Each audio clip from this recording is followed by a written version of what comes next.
What's going on, guys? SpikeZillion here, and today I am bringing you the Harpy SHADDOLLS deck profile. I had been teasing this for kind of for a while now. I kind of teased it in the one video where I did the Harpy SHADDOLLS replay from Master Duel, and a couple people were asking me, like, how do you even make this?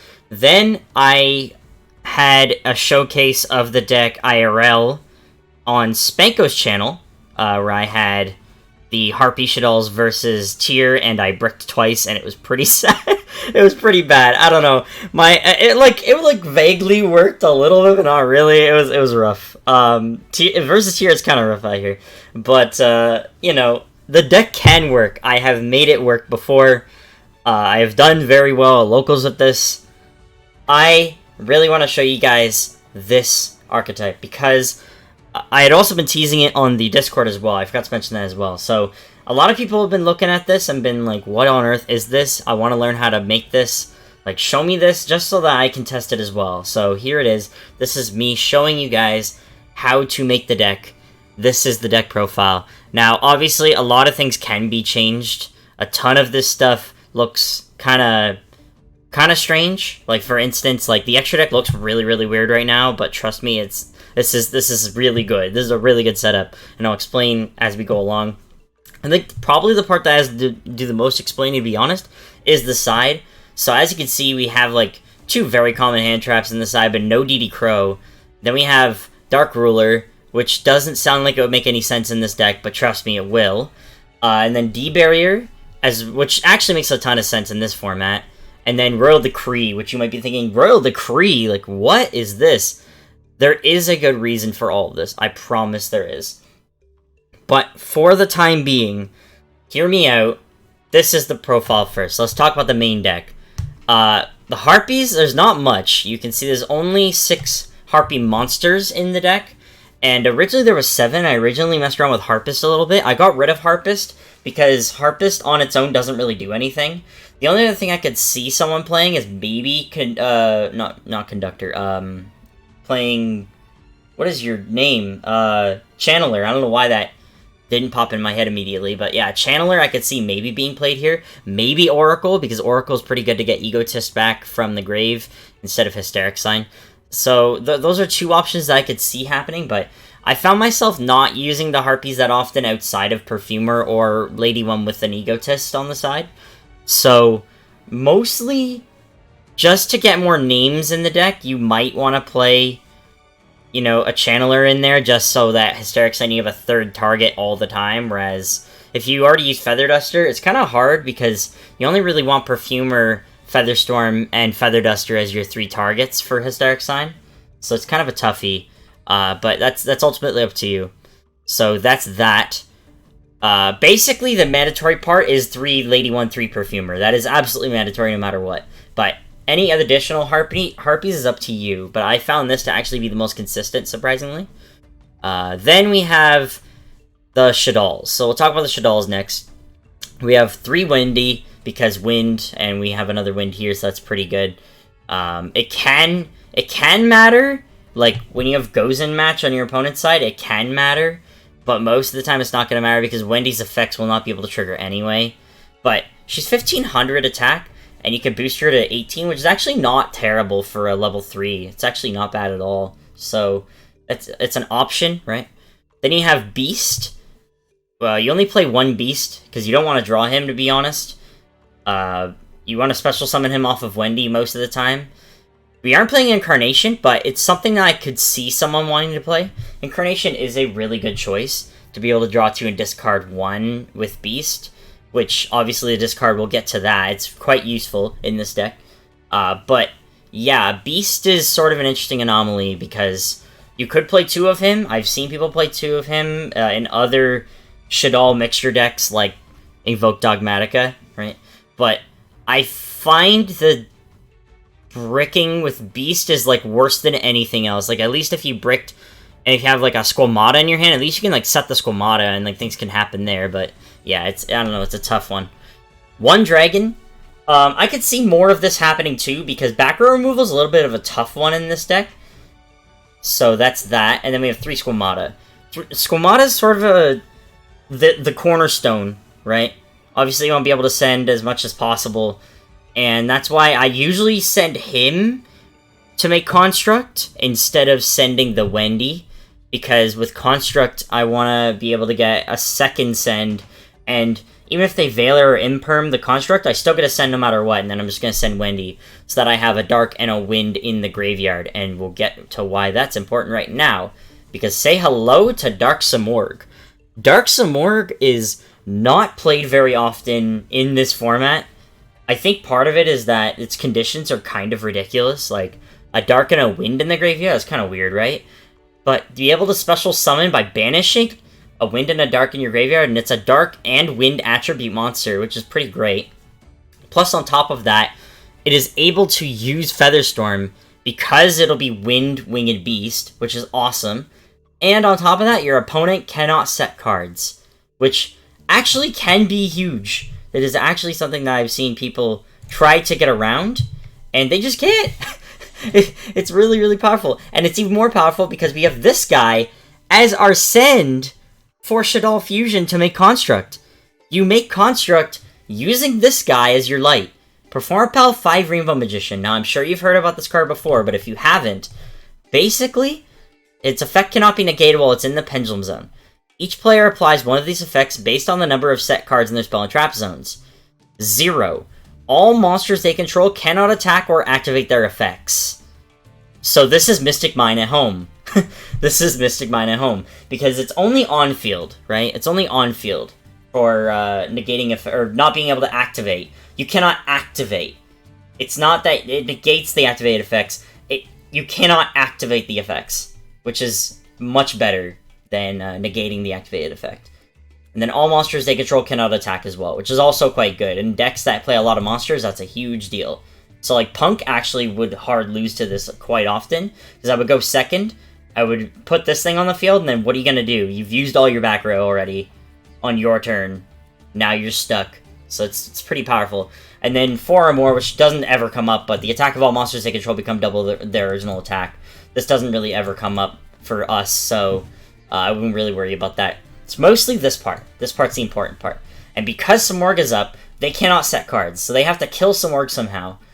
Now, we could play Anti-Spell alongside this, which would be pretty powerful. The only reason we don't is because in this format, a ton of people are playing quick spells, and a lot of those are being set and passing, so that they do a quick spell on the opponent's turn. And most of the quick spells that affect this deck will probably be set and not be used on the opponent's turn, so like Call By is not used all that often.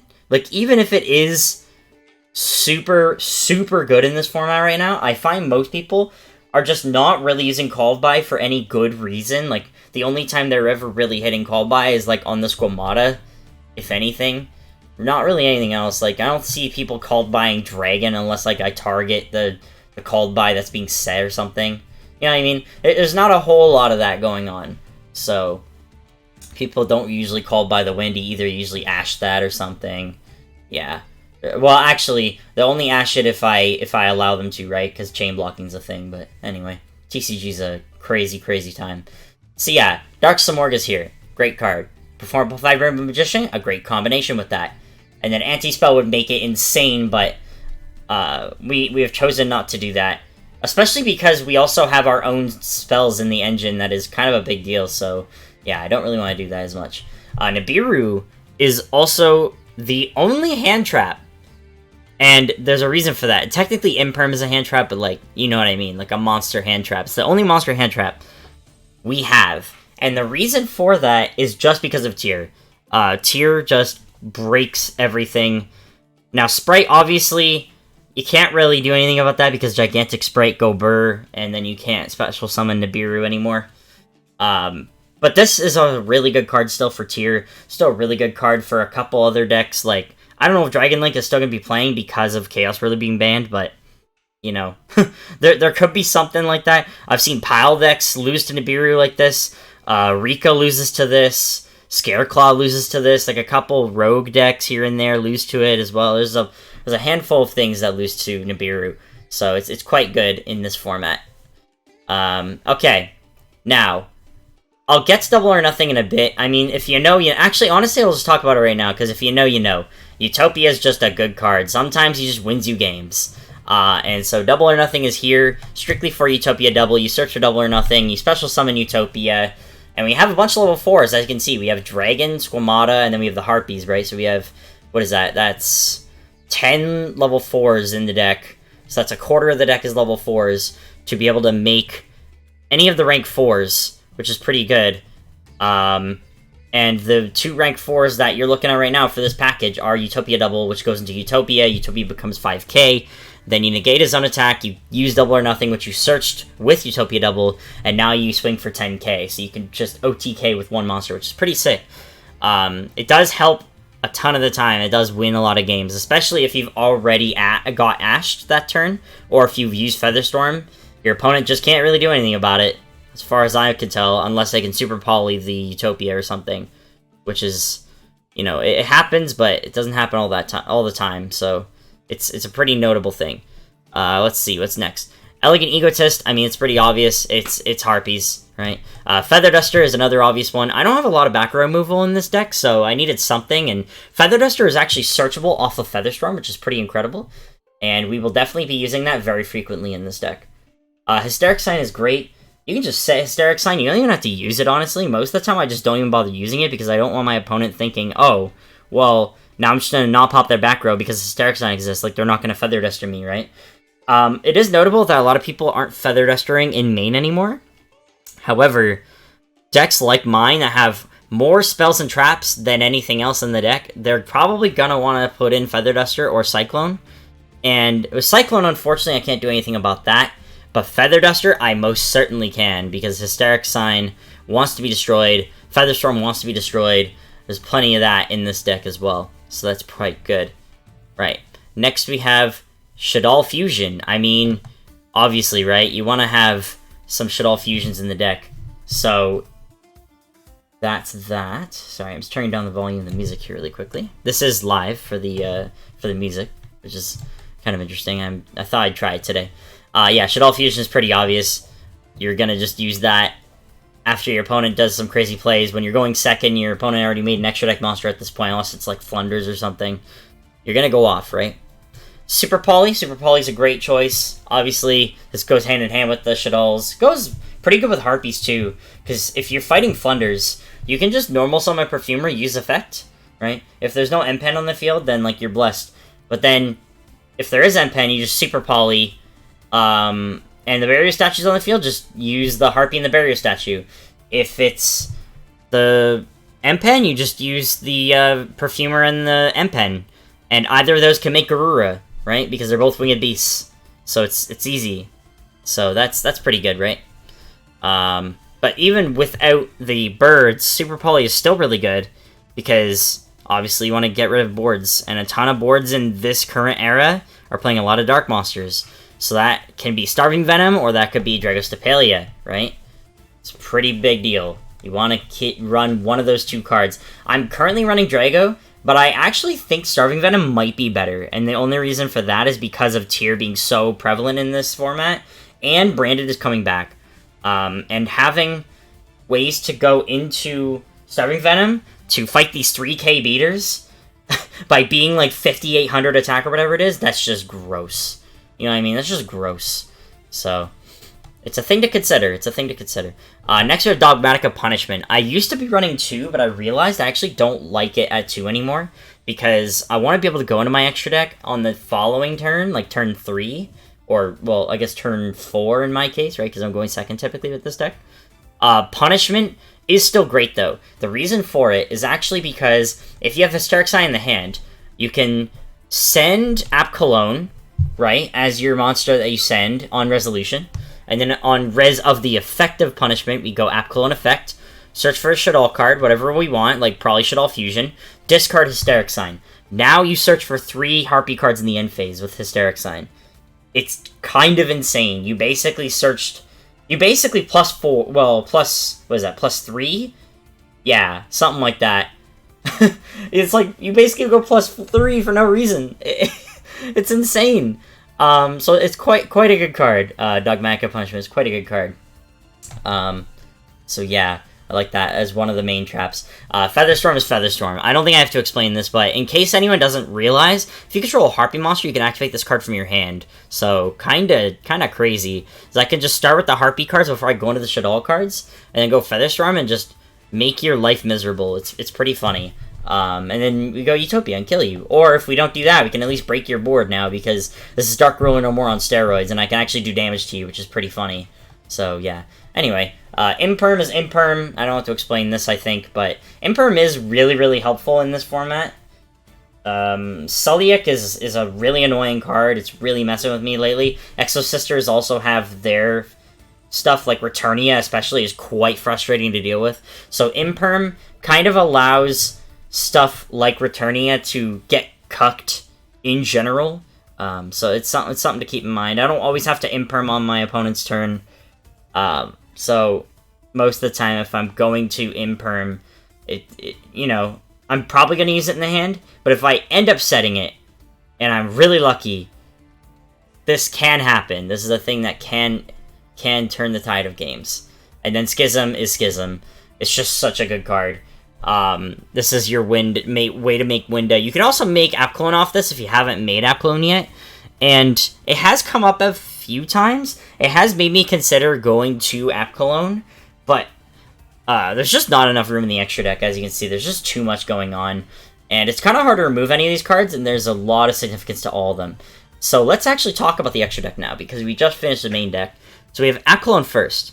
What's great about Apclone is obviously what I said about discarding, right? You want to be able to discard Hysteric Sign as much as possible, but you can also discard the Shaddoll cards, and it's for effect, not for cost, which means you can get lots of different Shaddoll effects off that. So if you need more Shaddoll support on the field, you can do that. And you can do that with Wendy, you can do that with Squamata, or Dragon to pop back row, whatever you want to do. So, yeah, Apclone's great for that.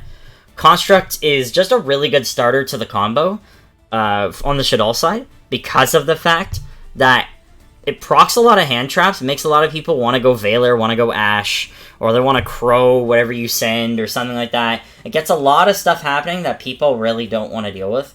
So it forces a lot of situations where, before you go into your extra deck plays with the Harpies, you can go with Construct, or vice versa, depending on what their board is. You can kind of work around that. So it's great card to start off the combo for the Shaddoll side of the combos. Winda is Winda. This is one of the best floodgates in the game. There's nothing else I can say about it. Try to pop it, you can't, because it's protected by card effect destruction, which is pretty cute. Apclone is also notably indestructible by battle. I forgot to mention that. That can come up too. It's actually quite surprising how much it comes up. And then, okay, now for the other fusions. These are like the side fusions. We got Entis, which is another Dogmatica punishment target, which is sometimes better because you can just pop 2 cards instead of 1, which is kind of nice. Especially when your opponent plays back row, you want to get rid of the back row as soon as possible, and Entis can do that for you. So more back row removal is great. We got Garura. I mean, I don't often use Garura for Dogmatic Punishment because 1500 attack is just not enough. That being said, this is obviously a great Super Poly target, so you can get the draw, which is nice. Mud Dragon in the Swamp is the other great Super Poly target. Can be used for other stuff, but most of the time you won't. And then Dragostapelia is the second largest target in my extra deck for punishment. So if I do use the Construct already, I can also use Dragostapelia if I have to go above 25. But it's not quite that large, so it doesn't come up very often when I have to do that. So most of the time this is for Super Poly, and that's about it. So we have one synchro. We have Cyber Slash, and Cyber Slash says you can treat a Harpy monster you control as a tuner. So that's pretty cool. Obviously that means that you can use a Harpy card plus like a Shaddoll level 4 and make Cyber Slash. And that's obviously a lot of fun, because now you have a quick effect to bounce a monster on your opponent's side of the field, or a Harpy monster on your side of the field, if a spell or trap is activated, or an effect of a spell or trap is activated, which is pretty awesome. Gives you a little bit of leeway for some decks that want to use back row after they have summoned their monsters, so pretty awesome. Now for the Xyz. So we'll talk about the Harpy particular one first. We have Chidori. Chidori requires 2 level 4 wins, so you cannot use the Winda, the Beast, or the Squamata for this because Winda is level 3, unfortunately. But this card is great, and it's a fantastic Zeus target afterwards. So what's cool about this card is when it's summoned, you can target a set card your opponent controls, return that target to the bottom of the deck, and then you can detach an Xyz material from this card, then target a face-up card your opponent controls, return that target to the top of the deck. So you go set card bottom of the deck, face-up card top of the deck, which is awesome. So you're getting really good removal off that from both effects. Then you're going battle phase, swinging in for 19, as long as there's not like a attack monster on your opponent's side that'll destroy you. Obviously, you don't want that. Then you go main phase 2. Even if your opponent has like a 3k defender, right? If he's in defense position, who cares? Take the 1100 damage, go main phase 2, make Zeus. Now you have Zeus. You know what I mean? Like, Zeus is just good. He's just a great board-breaking monster. And he's a great monster if I can't break the board and win on turn 2, which doesn't happen all the time anyway. This is more of a control deck anyway, so it's not really an OTK deck by any means. Obviously, there is a way to OTK using Utopia, but Zeus is a great secondary option if I went into Harpies this turn. We also have Dweller and Baguska. This happens to be really good if your opponent forces you to play first, but Baguska can be good enough to shut down your opponent's turn 3 as well. So it's one of those things where you kind of need a Floodgate, and Harpies is all you got in your hand. You don't have a Featherstorm right now, so we'll go Baguska. But honestly, the best Floodgate in the game is probably Cyber Slash, because of the fact that you can just chain Featherstorm on your opponent's turn, and because it's a Harpy card, you can use it from your hand. Now it negates all monster effects your opponent activates, and then you bounce a monster on top of that. So if they normal summoned off the rip, you then bounce the normal summon. What are you gonna do?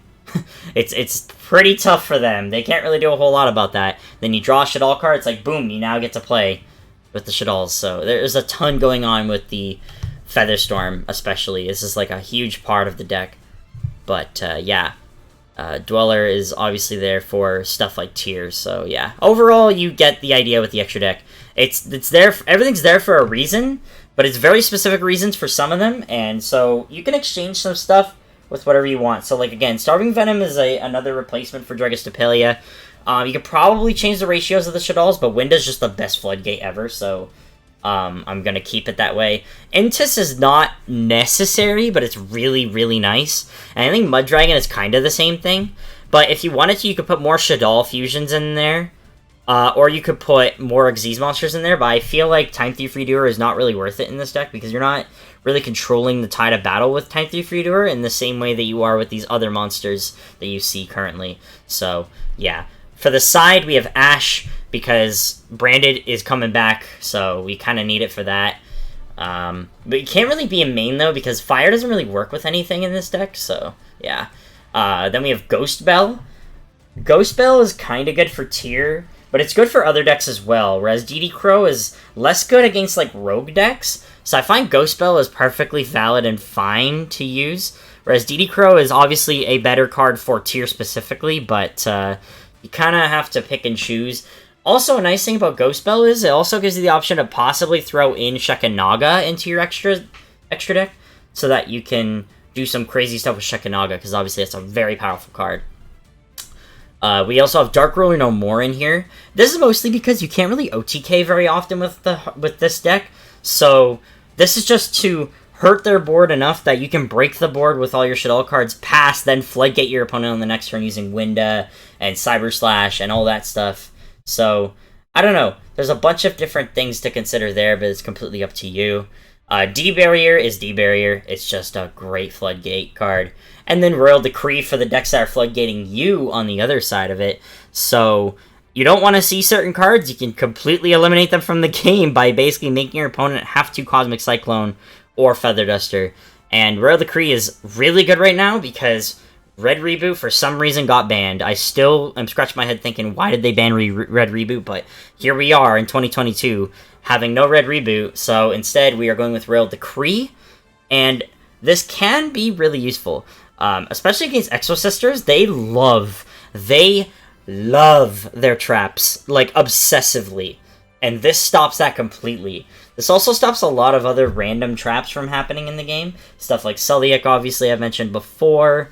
Some stun decks, some Grandmaju decks. I play a lot of traps. There's some trap-heavy builds of Grandmaju that I've seen that I can shut down pretty easily with this. There is a lot of stuff that Royal Decree can shut down that I think the only other card that is a decent card that might be able to be thrown in someday is, like, Majesty's Fiend, but it's a completely different thing, right? Because it's not really for traps, it's for monster effects. But we already do enough of monster effects as it is with Featherstorm, Imperm. Let's see, we got Dark Simorg technically with setting cards. You can't really do a whole lot around that. We have Ash for any searchers. Like, there's enough here to not have to worry about Wind, obviously, with making you only be able to special summon once per turn. There's so many other things that negate monsters. Baguska, Dweller, like, we don't really need more monster negation. More back row negation or removal, and Royal Decree does just that, without the cost of paying 1,000 life points, which Cosmic Cyclone would have to do. Because I'm not really worried about Super Poly as much, because I have my own Super Polys as well. It can come up, but it's not something I worry about too much with this deck, so... with that being said, let's look at the combos. Well, if you ever wanted to see a cracked out hand, this is the one. Needless to say, I did not obviously top deck this. This is merely an example that I wanted to show you of the absolute best hand. Like, this can happen. All these cards are 3-ofs. This is perfectly possible to happen. And I have seen it before. But this hand is insane. There can be some variation to it, but like, oh my god, this hand is insane. So, where do we want to begin? I mean, well... If, this is turn 2, right? Let's assume that your opponent has Mirror Jade on the opposing side of the field. Mirror Jade is, you know, it's a quick effect, non-target banish. This is a pretty tough card to get around. So, we'll start by normal summoning Harpy Perfumer. Effect, alright? Now, Mirror Jade's gonna go ahead and try to banish us because they won't want us to get Egotist off, right? Joke's on you, idiot! We're gonna Featherstorm you, so negate all monster effects your opponent activates this turn.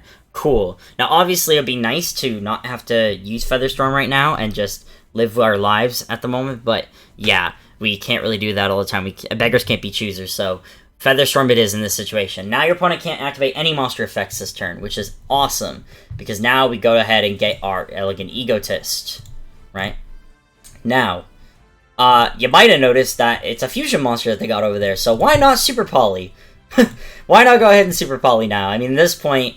What do you have to lose? Now, the thing is you might want to wait to Super Poly. And the only reason why is because they can still activate something like Called by the Grave back here. And we want to try to suss it out a little bit, though it's kind of tough to do that. Or like Imperm, we want to suss out Imperm as much as possible. So what we're going to actually do first is we're going to go for Elegant Egotist here. And we'll go for Elegant Egotist. We'll get our Harpy Lady 1. Right. Now... Here's the thing that gets tricky-dicky, right? Is now we can overlay, right? And it's Mirror Jade on the opposing side of the field. So, Mirror Jade, if I'm not mistaken, is a light. Let me double-check that before I lie to everyone on stream. Mirror Jade, I believe, is a light, right? Oh, it's a dark. Okay, sorry, I did lie. Which is actually better. It's almost better for us, so we'll get to that, why that's important in a minute. But we're going to overlay here. We'll go for Lightning Chidori. Alright, we're going to target the Imperm. They're going to flip up Imperm, right? So Chidori is now sucked and cucked, but that's fine. It's okay. We don't need to remove any monsters on the opponent's side of the field right now, because we want a Shadal Fusion instead, which is awesome. So we go for Shadal Fusion now. Obviously, if your opponent had Ash, they could have Ashed at this point, but now they can't because they're under Featherstorm still. They are still under Featherstorm as long as this turn is still continuing. So, for that... We'll go ahead and we'll send the Squamata, and we'll send the Perform Pal 5 Rainbow Magician. Right. Then we'll go Construct. Alright. Actually, we'll put Construct up here. We're going to go Chainlink 1 Construct, Chainlink 2 Squamata. Right, so we will go ahead and get some goodies here. We will go ahead and we will get the Wendy Scent, and we will also send a... Why not? We'll send a Shadal Schism, right? Okay. Then we'll go Wendy Effect. We will special summon the Beast, right? Or you can special summon whatever you want. Whatever you think is most helpful in this situation, right? Then next, because it's a, because they got this Mirror Jade over here that's being a problem, and it's the only thing left on their field right now, let's go ahead and Super Poly. And what are we discarding? Oh, would you look at that? We're discarding Hysteric Sign for cost, which doesn't matter, because it's not by effect, it just doesn't care, as long as it's in the graveyard. From the deck or... Oh, from the deck or... Wait, yeah. Yeah, from the hand this turn. Okay, I almost was like, wait a minute, am I wrong? But no, I'm definitely not wrong. I would have had some problems a couple games ago, a couple hundred games ago.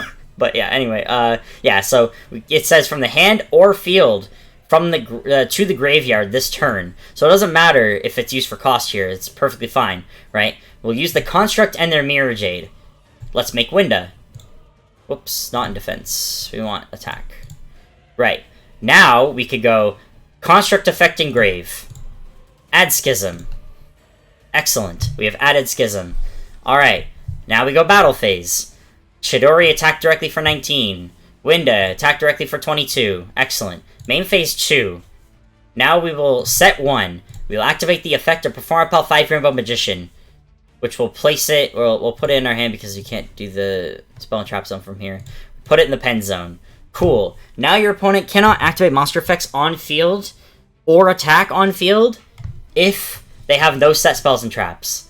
So Darksmoor could be great here, but it's okay because it's not mandatory, right? It's just there to be helpful. And we have a set card, so we can still activate effects.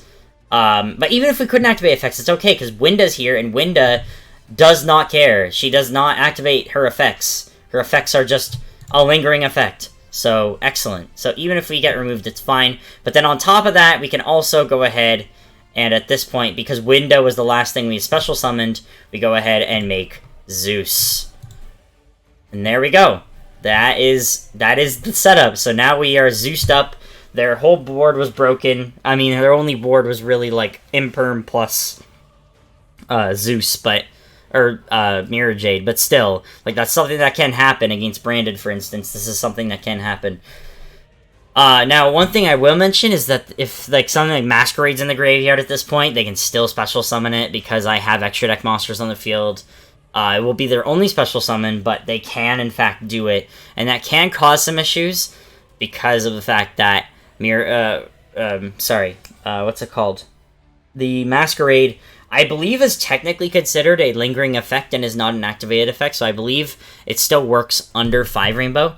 And then also on top of that, 5 Rainbow cannot negate graveyard effects, so things like that can still happen. But this is still a great board, right? Like, we're still in really good control, especially because we still have Schism set, and if we really wanted to, we could just make a Winda again. So even if they somehow break the board and get rid of Winda, they can still make another Winda now, because look at all these targets we have in the grave right now. We have an excellent amount of targets, right?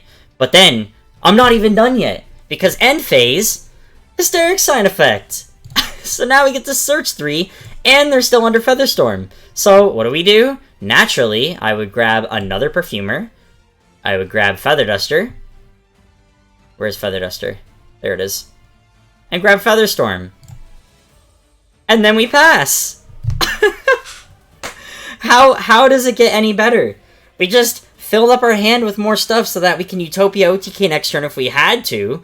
I don't think we even have to. But we could, right? And at this point, we already did, what, 4,100 damage? So, Utopia should kill the opponent with basically any situation. This is amazing board right now. Amazing board state. So, I don't know how else to describe it to you guys. This is just a crazy, crazy situation we're in right now. Now, obviously, there's plenty of variances to it. You could do many other different things. For instance, like, let's talk about the Dogmatic Punishment combo so that you can see it in real time. So let's go ahead and I'll reset the deck just because then hopefully we'll get a Hysteric Sign in here, and then hopefully we'll also get the Dogmatic... Okay, we didn't get the Dogmatic Punishment. Now, this hand would be quite interesting on turn 2, needless to say. It wouldn't be, like, the best hand in the world in turn 2, but popping back row and then getting Shadal Fusion off still is pretty powerful. Plus, we get the Dark Simorgh special summon as well, because we will definitely send the Squamata and the Wendy here. But let's say we had Punishment in the hand instead of one of these Shadal Fusions, right? Let's say we had a hand like this. Our final board's going to look something like this. We're going to go Feather Duster probably, right? Hopefully that doesn't get negated. Go Shadal Fusion. Assuming no board breaking situations, right? Let's just assume that we're going in. So we send this, Send Performer Pal. Make Construct. Alright, Construct. Chain them on Construct, chain the 2 Squamata. So we do the same thing again. So we go send Wendy, send Schism, Wendy effect, Special Beast. Right. Right. Now, of course, your opponent won't really want to kill Construct because Shadal Schism's in the grave now, and you don't want them to have Schism. You don't want your opponent to have Schism if you're fighting Shadalls, right? So naturally, they're going to keep this Construct on the field. But even then, it doesn't matter because we can still get Performer Pal 5 Rainbow by setting punishment, right? So we go banish Wendy, banish Squamata, special summon some work. At this point, your opponent cannot set cards, but you still can. So set 1. Activate Performer Pal 5 Rainbow Magician in the Pendulum Zone. Now, your opponent cannot set cards. Your opponent cannot activate monster effects on field or attack unless they set cards. They cannot set cards because Dark Simorgh is on the field. We also have Construct here. And on top of that, we have Dogmatica Punishment to remove whatever they bring out. And if they get rid of the Schisms, or they get rid of the Construct by sending it to the grave, we can add Schism. So that's all pretty powerful, right? On top of that, we can also set Hysteric Sign here. And if they Feather Duster us, or Twin Twister or something, then we have Hysteric Sign available to us to add 3 Harpy cards, which is also excellent. On top of all this, they're going to want to pop our back row anyway, because 5 Rainbow is here. And obviously they're going to want to pop 5 Rainbow first, but if they have to get rid of sets first, or if they just want to get rid of sets and like, let's say they wanted to make us get negated and not be able to attack, they could try to destroy our back row set instead of popping him. Most of the time people will not want that. Naturally, they'd rather just pop him and just deal with the rest of the board as is. But it is something that people have done to me. They'll try to pop Hysteric Sign and Dogmatic Punishment, and then boom, I now get to search. So it can happen. It's a thing that can happen. It's something to consider. And yeah, so that's pretty powerful, right? This is all really good. It only gets better from here, though, because, again, Dogmatic Punishment, right? Go Dogmatic Punishment, send Apcolone, right? Or send Natis, or whatever we gotta send. In this case, we'll go Apcolone effect. Search. We'll search for... let's see. Why not search for a dragon, you know? Or, like, I don't know, maybe a Wendy, right? So let's grab Wendy, discard Wendy. Wendy effect. We'll special... Okay, maybe I want to bounce my opponent's monster, right? Let's go Dragon. So even if they pop him, he's still got a great effect. You can pop back row, right? On your opponent's side. So that's pretty great. Still really good effect. Or, we can also target our own spell and trap on the field. Would you look at that? So we can pop Hysteric Sign. Isn't that interesting? So... there's a lot of really interesting factors to this, right? There's a lot of interesting things that get mixed together in this, so... I've had a lot of time to think about it. Needless to say, as you can tell, there's been a lot of time thinking about it. Obviously, Nibiru is great, too. Construct can pop the token, so that's pretty easy to deal with. Or we can just Lightning Chidori, place it on the top of the deck, which is a form of removal that's possible to do. It just destroys it, basically. Yeah, there's just a lot of stuff you can do with this. So, hopefully you guys will be able to try this out at home, and hopefully you guys enjoyed this video. Rate, comment, subscribe if you haven't already, and I will see you all next time.